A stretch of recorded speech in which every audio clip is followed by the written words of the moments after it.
This is Full of Bull, episode number 10. The blog is live. I mentioned that last week. I put that in a few posts, but it is live. It's working. I put a couple posts up, some new videos about what to read, some book reviews. So there's some good stuff, and I'm on track, I think, now to be keeping up with that stuff regularly. And then you'll be seeing at least a new blog post once a month, if not twice a month. And then obviously the book reviews and the social media feed and stuff like that. But please check it out. Please subscribe to the newsletter. Today I wanted to talk a little bit about some of the my favorite or more impactful daily motivations that have gone up, about a blog post that's live about rolling the dice, and a story about learning from your own fuck-ups. You might have seen one of the recent motivations that said simply, it's a picture of a dog, happens to be my dog, his name is Milton, and the motivation is simply go kick some ass today, because some days we just need to do that. We just gotta plan, look, I'm not gonna take any crap, I'm not gonna let anything get in my way, today I'm gonna kick some ass. So don't forget that every once in a while you need to have that day, you need to have that just fucking kick some ass day. So put one on your calendar. So bucket lists shouldn't gather dust. I feel like that's kind of hits to the point. That's what I like to do with these, is kind of get to the point. But if you've been planning on doing it and you've been thinking about it for too long, either it's not worth doing or you're screwing yourself and just need to get it done. Whether that's skydiving, whether that's traveling, whether that's changing jobs, whether that's pursuing your dream, whatever it is. If you're letting that list and those things gather dust, then you're not doing yourself any favors, because no day is going to be better than today, and the future is never as easy or as smooth as you think it's going to be. So if you're planning and waiting for the future, and you're waiting for that right time, you're probably going to be waiting a hell of a long time. I like to say that you shouldn't ask for advice if you don't plan on using it.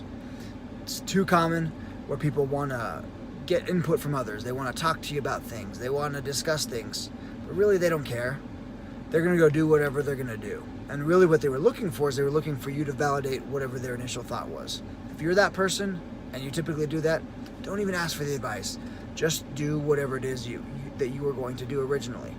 But if you value someone's opinion, you have a friend, a family member, a mentor, whatever it is, and you value their opinion, and you need to get advice from them, get advice.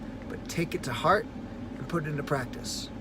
It's not always exactly the way that they recommend it, because they don't always know your exact situation. But if you always ask for advice and you never use it, then you shouldn't be asking for advice. In the business section of my blog, you'll see a post about rolling the dice. This applies to every facet of life, but specifically and most directly to business. So what rolling the dice means to me is simply that there's very few times in your life that you're going to be making a decision where you have all of the information, where you have every piece of data or information at your disposal that you would like. It's very rare, almost impossible. Some of my best business decisions, I had extremely limited information, but the information I did have was overwhelming, and I was able to make a gut call based on preparation and move forward with something that was potentially life-changing in a split second. And some of those moments have changed my life for the better. And if you're not thinking about that, if you're not thinking that moment is ever going to come, then you're not going to be prepared when that does come. Because when it does come, you got to be ready to go.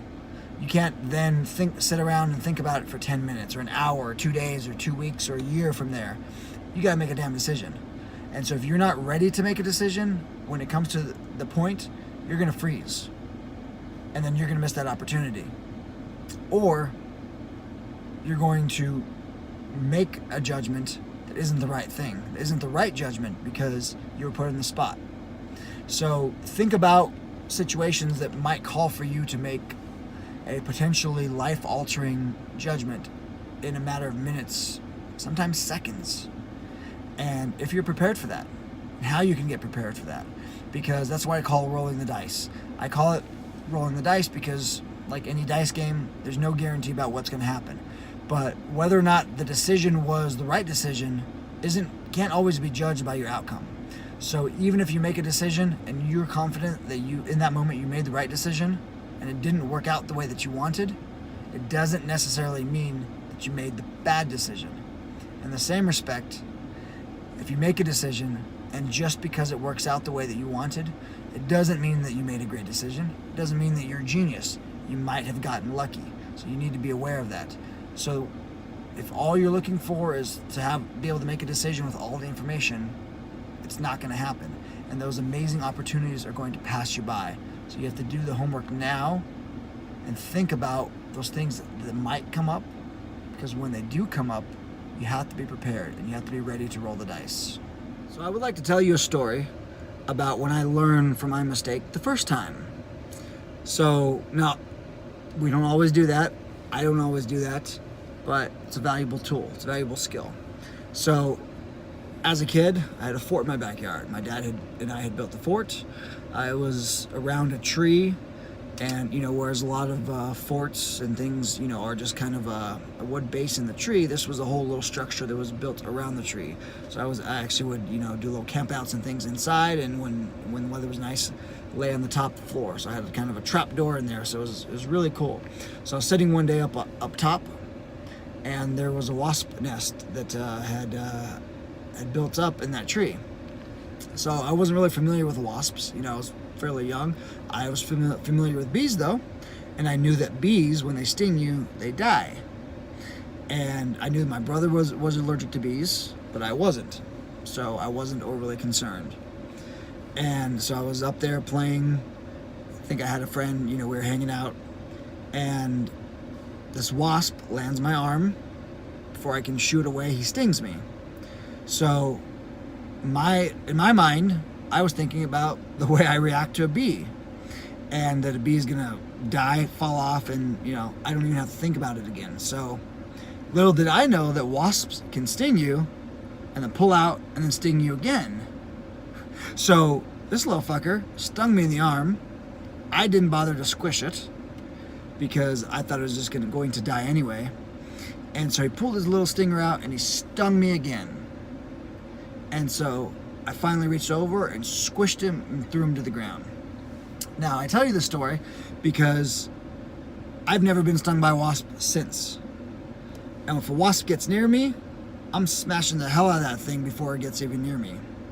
So I was able to learn from a difficult and kind of painful moment to, first of all, not get stung twice by the same wasp, and to learn from your own mistakes. If you can learn from your mistakes and you can put them into place, it puts you on the path to success, because a lot of people don't learn from their own mistakes. And even better, if you can learn from someone else's mistakes, it makes you nearly unstoppable. So if you can see what someone else screwed up on and avoid it, you're way ahead of the game. So don't forget, learn from your mistakes. Mistakes don't have to be bad things. If you learn from it, it can be a positive thing. Thank you for checking out Full of Bull episode number 10. I appreciate it. Again, please check out my blog. I'd really appreciate it. I actually spent a lot of time on it. I know there's some errors in the grammar and things. I hate doing spell checking, so I'm actually trying to find someone in India who might be able to do it for me. But please check it out. If it so interests you, get on the newsletter. I send out a weekly newsletter. It's really mostly updates from different places that I've shared information, but it's all kind of in one compact place, and it would make me feel good if you did that. So thank you. You have a great week.